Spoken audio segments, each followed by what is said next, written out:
En 95.9 Cámara FM llegó el momento de las noticias. Con el patrocinio de Almacenes Éxito presentamos el Noticiero Económico Antioqueño. Información local, nacional e internacional a la altura de todas las cabezas. Noticiero Económico Antioqueño. Desde 1975 dice cómo marchan los negocios. Director J. Enrique Ríos.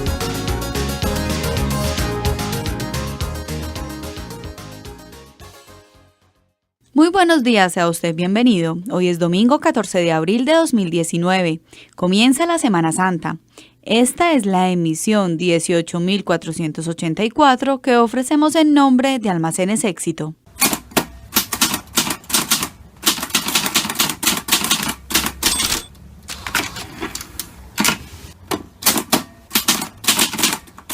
¡Ah! Tu éxito ya estaba ahí cuando el botón de borrar todavía no existía. Celebremos que estos 70 años son solo el comienzo. El IDEA es aliado de tu municipio. Juntos generamos progreso para Antioquia. Nuestro respaldo y solidez financiera te dan la confianza para ser nuestro aliado fiel. Los recursos que se invierten en el IDEA se reinvierten en el desarrollo de los municipios. Con el IDEA, Antioquia piensa en grande. Antioquia piensa en grande. El director J. Enrique Ríos nos presenta al invitado de esta mañana. Amigos, muy buenos días. El Noticiero Económico Antioqueño continúa con esta serie hablando con los rectores de las principales universidades del país sobre 13 temas fundamentales en la actualidad.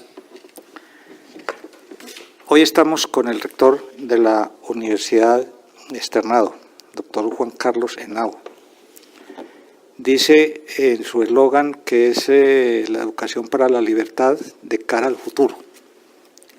Muchos de los temas que vamos a hablar aquí habla exactamente de eso que estamos haciendo para el futuro. Primer tema, doctor Henao, con nuestra gratitud por recibirnos. Yo sé lo ocupado que usted se mantiene, los compromisos que tiene, pero bueno, aquí estamos.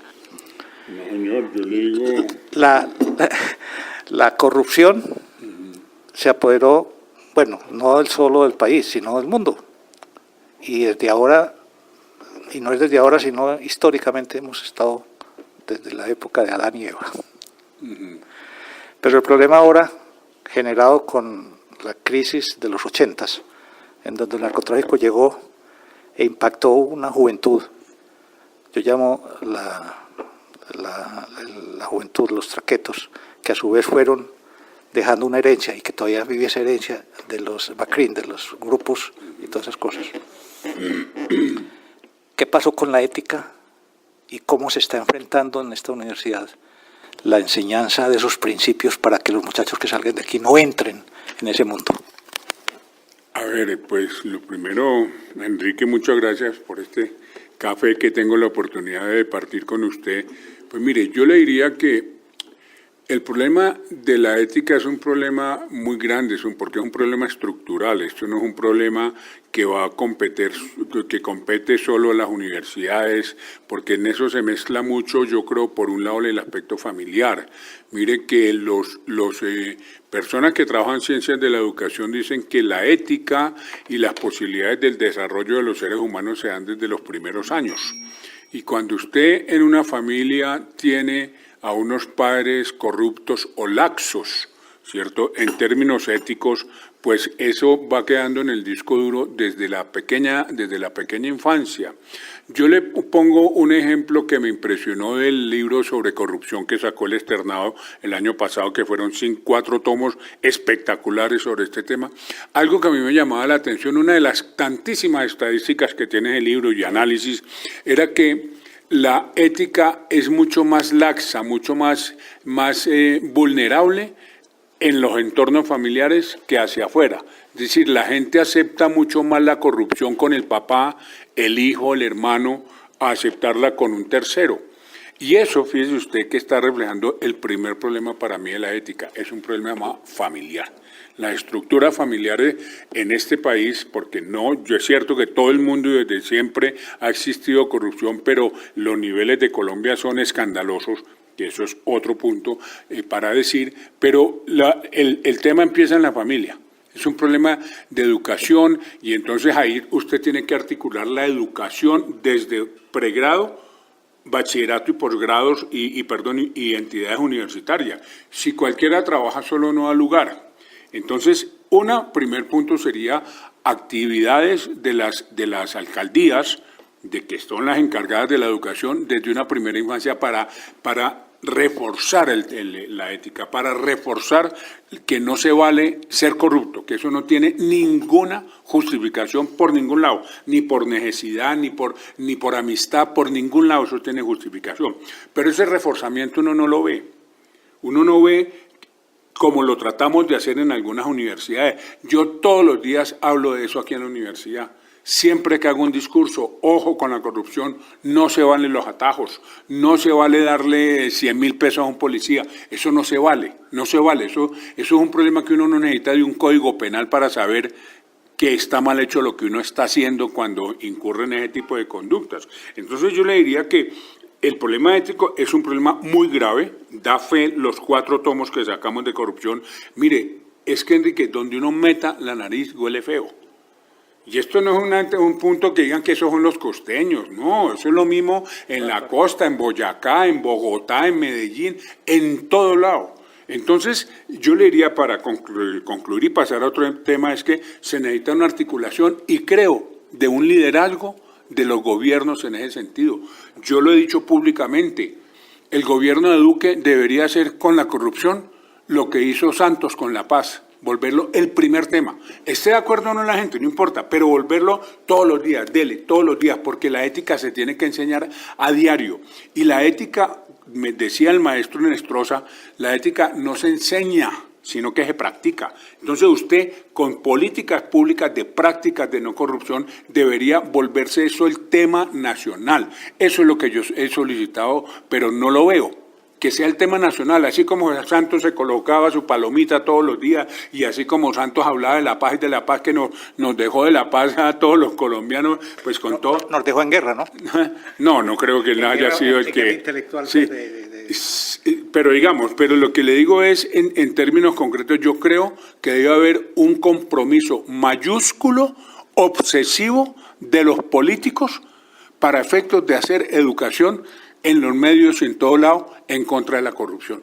Para lograr lo primero, que es que haya una exclusión social de eso, que no se acepte, así como se aceptan las familias. Eso sería. ¿Coincide usted abiertamente con las conclusiones que sacamos del libro El Kinder de los Cacaos, en donde le preguntamos a los empresarios, 40 empresarios, cómo se formaron? Y de los 40, el 90% sostienen que en el hogar se creó la conciencia que ellos manejaron después para hacer lo que fueron. Si no hay en el hogar ese punto de partida, de ahí para allá el muchacho va a empezar a fallar. Muchas gracias, su respuesta. Ahora, el problema es, ¿qué está haciendo esta universidad para que esta generación que está saliendo no entre en ese mundo de la corrupción? Mire, lo primero que hace esta universidad es que es absolutamente estricta con el fraude, con la trampa.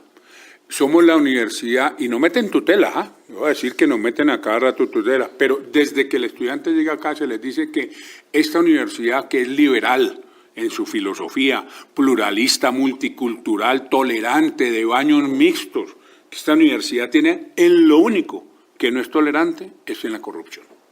¿Eso qué significa? Que aquí estudiante que entra al externado sabe que si lo cogen con el celular, sabe que si copiaron de internet una cita, se va y se le cancela la matrícula. Entonces lo primero, por fortuna no es que ocurra mucho, pero hay una mentalidad muy clara institucional, un mensaje institucional de la universidad contra la corrupción académica, contra el fraude, contra copiar ideas de otros, contra tener en el teléfono lo que nosotros llamamos el chancuco o machete, ¿cierto? Eso que ya se tiene es en los teléfonos, eso es lo primero que nosotros tenemos claro aquí. Y de hecho yo firmo cancelaciones de matrícula por esos motivos, nos meten tutela, casi en el 99% las ganamos porque se respeta esa filosofía que tiene la universidad de luchar contra ese punto. Lo segundo, ¿cuál es? Lo que le decía ahora. Yo creo que la ética se practica.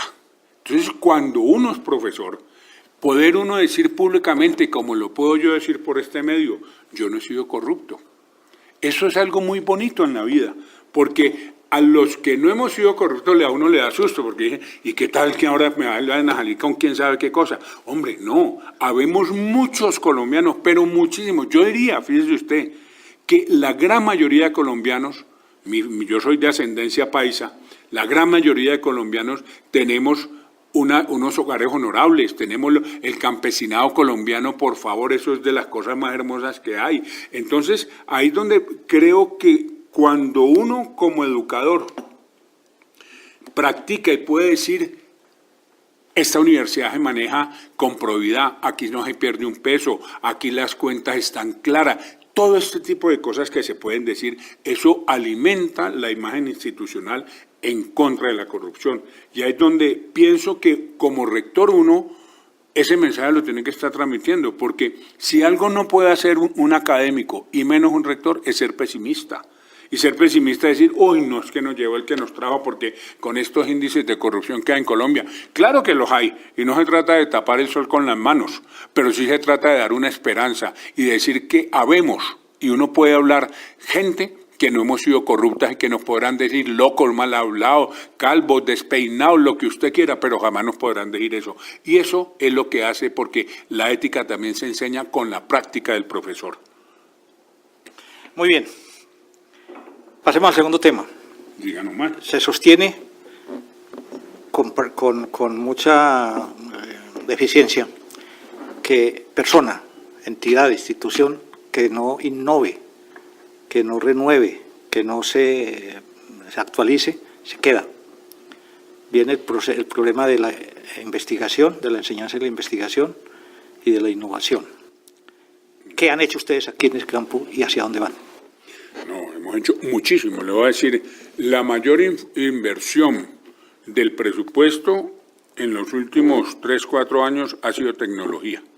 Sí, o sea, nosotros le estamos gastando fácilmente un 20, 30% de inversión del presupuesto a tecnología. Eso supone muchas facetas, porque es que cuando uno dice tecnología, pues dice todo y dice nada.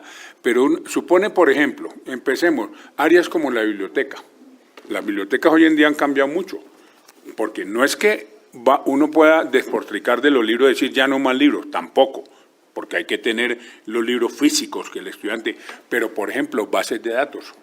Todo lo que es el tema de bases de datos, que cuesta mucha plata, eso es fundamental y nosotros les hemos invertido muchísimo, a más de que varios miles de millones lo tenemos también para compras de libros físicos, pero ese aspecto en biblioteca es fundamental, que ya el estudiante se pueda sentar desde su teléfono si quiere, o desde su casa, desde su fin de semana, en el computador, meterse una base de datos y leer los artículos sobre el tema que quiere, los 400 artículos que le bota la base de datos en todos los idiomas que quiera.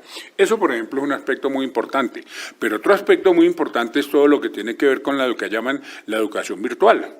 Que tanto que la pregunta es, y que creo que nos la hacemos todos los rectores, es para dónde van los profesores físicos, los profesores de carne y hueso, porque esta educación virtual, que ya hay universidades especializadas en esto, hay universidades, por ejemplo, la Universidad Abierta de Barcelona, es una universidad que solamente dicta cursos online. Entonces, ese es un tema que los que hemos tenido siempre una creencia de que la educación debe pasar por la carne y hueso del profesor y del estudiante, en el sentido de que se pueda ver, se pueda mirar los ojos. En ese sentido, nosotros hemos avanzado mucho tecnológicamente, por ejemplo, aquí ya tenemos aulas virtuales. Yo le diría que por ahí el 10% de las aulas y de las clases que se dictan acá tienen el componente tecnológico del aula virtual, que es un aula en donde se meten todos los estudiantes y tienen de todo, desde para ver películas, para hacer chat, para conversar con el profesor, que es un complemento al aula física, pero aquí también estamos ya haciendo muchos cursos que se llaman blended, que son cursos mitad virtuales, mitad presenciales, y por ejemplo tenemos ya cursos de esos en varios países de América Latina. Digamos, en tecnología tenemos un centro de educación virtual que está cogiendo cada vez más fuerza al interior de la universidad, porque la tecnología también hay que enseñársela, sobre todo a los profesores que tienen más de 40 años, Porque el pelado que llega, el profesor de 30 años, ese ya viene dateado con todo, pero los que tenemos más edad hay que estarles enseñando, entonces estamos formando también en eso. ¿En qué más se le invierte en tecnología aquí mucho? Pues en toda la estructura de la universidad, manejos administrativos, porque la tecnología supone mucha transparencia, manejos administrativos, contratamos el sistema Banner para todo lo que son calificaciones, mejor dicho, eso yo tengo claro como rector que universidad que se descuide en el aspecto tecnológico está llamada a su propia muerte y por eso tenemos que hacerlo. Tanto que le doy otro dato.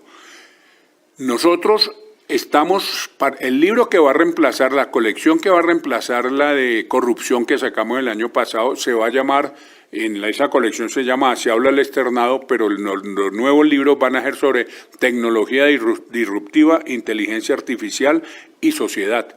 ¿Y eso qué significa? Ya tenemos 135 profesores escribiendo sobre esos temas en todas las áreas de ciencias sociales. Es decir, CINTE es el tema, creo, más importante de la educación hacia futuro. Para ese tema vamos en la pregunta final. Redondeemos este segundo tema. Los resultados que ustedes pueden evidenciar ya del proceso de la política que están desarrollando en ese campo. ¿Qué se ve? Mayúsculo, es que eso va desde bobadas como esta, que ya los profesores abren los salones con su teléfono celular, porque hay un programa que hace que el profesor sepa hasta que tenemos todo el manejo administrativo informatizado y ya la distribución de salones, etcétera, el estudiante lo puede consultar en su teléfono desde esos puntos hasta los puntos del incremento de la biblioteca, que ya estamos llegando a los niveles de estándares internacionales, hasta el punto de toda la infraestructura tecnológica que estamos teniendo para la operatividad de la universidad. Es decir, la plata se ve, mejor dicho, es lo que le quiero decir. La plata se ve porque es muy costoso. El problema de la tecnología es que es muy costoso y usted nunca está al día porque siempre está apareciendo algo nuevo. Entonces, ahí es donde uno tiene que tener la visión de ver con quién se casa, porque además cuando usted se mete en proyectos tecnológicos grandes en una institución, usted tiene grandes compañías y tiene que saber con cuál escoge y por qué. Pero el resultado ha sido espectacular. Eso le está cambiando el funcionamiento a los estudiantes y también a los profesores y a la institución en general. Qué bueno. Entremos al tercer tema. Usted lo tocó por encima ahora. El tema de la inteligencia artificial. La tecnología, se dice que en 15 años, 20 años ya el hombre tiene que competir con la inteligencia artificial. Yo sostengo que ya llegó, que ya esa competencia está abierta. Mi pregunta es, ¿qué está haciendo la universidad para que los muchachos que salgan de acá ya egresados no sean gregarios, sino copartícipes de ese trabajo de la inteligencia artificial, que no estén con el robot compitiendo, sino trabajando? Mire, ahí hay un punto que es el siguiente. Nosotros somos una universidad de ciencias sociales. O sea, aquí no tenemos ingenierías. Tenemos departamento de matemáticas, pero no tenemos la carrera de matemáticas, que digamos son las bases de toda la creación de la inteligencia artificial. Pero ¿qué es lo que sí estamos haciendo? Enseñándole a los estudiantes, por ejemplo, la lógica de los algoritmos. ¿Cómo se construye un algoritmo? Que un estudiante externadista que salga acá sepa, no le voy a decir que se vuelva el genio de eso porque no es ni nuestra intención ni nada, pero que sí sepa cuál es la base estructural de un algoritmo, cómo es el problema cuál es el problema de los big data, que eso es lo que está moviendo el mundo realmente, todo lo que son los big data, los algoritmos y la inteligencia artificial. Entonces lo primero es, se les están dando clases de algoritmos elemental, pero clases de algoritmo. Y se está haciendo todo constantemente conferencias, congresos y publicaciones sobre estos temas que les estoy mencionando. Muy bien. ¿Está la universidad satisfecha de ese proceso o cree que les falta y están trabajando en ese espacio que falta por llegar? No falta mucho. Para empezar, porque eso es infinito. Usted, como le decía, nunca está al día. Usted hoy en día hizo tal cosa, que tal app acaba de salir para no sé qué educación de los profesores de matemáticas y al día siguiente ya le sale otro. Entonces es un tema, estar al día es imposible prácticamente, pero nos falta mucho, pero estamos en la línea. O sea, tenemos claro que eso se tiene que integrar a la institución educativa. Si usted no integra algoritmos, si usted no integra inteligencia artificial, si usted no integra Big Data, usted está sacando un profesional a futuro que no va a ser competitivo, porque los mercados se están moviendo todos con base en eso, todos, desde la medicina hasta el derecho. Ya se está cuestionando si va a haber necesidad de que sigan habiendo jueces, o si los jueces van a poder ser robots y poder sacar un fallo mejor que lo puede sacar una persona humana, siendo que tiene 40.000 sentencias de precedentes en el computador. Entonces, eso es algo que debemos aceptarlo, porque es la cuarta revolución realmente que ha habido en la humanidad,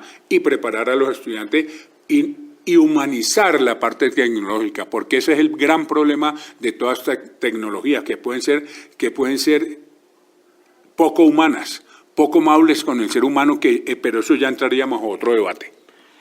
A ver, acabo de asistir a las asambleas de accionistas de la mayoría de las empresas, y en los grandes grupos se enfatizó mucho en la creación de fondos para invertir en empresas de tecnología, de muchachos innovadores que tienen soluciones para problemas.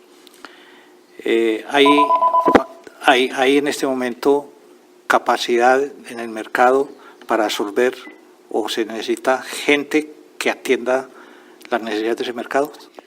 Se necesita completamente. O sea, creo que toda universidad debe buscar copar ese mercado, porque ese mercado que es novedoso está influyendo en todas las áreas del conocimiento. Un administrador de empresa, por ejemplo, tiene que saber todos estos temas de los que estamos hablando. Un abogado, para poder buscar. O sea que creo que el mercado que hay para esto verdaderamente es de los más grandes, porque esa es la transformación que está habiendo. Entonces, ahí es donde está la importancia de ligar usted sector productivo con información que le da al estudiante en la universidad, para que no se estrelle cuando salga. Y una estrellada fuerte que podría ocurrirle es precisamente no preparar al estudiante en términos de tecnologías y de disrupción tecnológica. El matrimonio empresa-universidad se hace indispensable en esta época.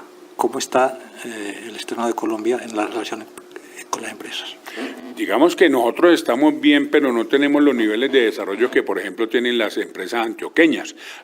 A mí me impresiona, los rectores de Medellín se reúnen cada 2 meses, ponga usted, con los grandes cacaos de las empresas, para estar conversando. Ese diálogo no lo tenemos aquí en Bogotá, por ejemplo.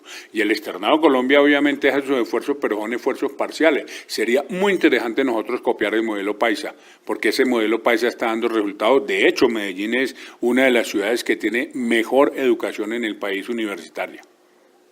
Bien, hablemos en este último minuto que nos queda de la Universidad Externada de Colombia.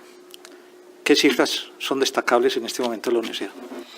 A ver, cifras destacables, primero, pues que hemos incrementado en 2.500 estudiantes en los últimos 6-7 años los estudiantes matriculados de la universidad, y que hemos decidido no hacerlo mucho más, porque esto no se trata de tener estudiantes, sino de poderles dar una buena calidad. Pero eso es algo importante.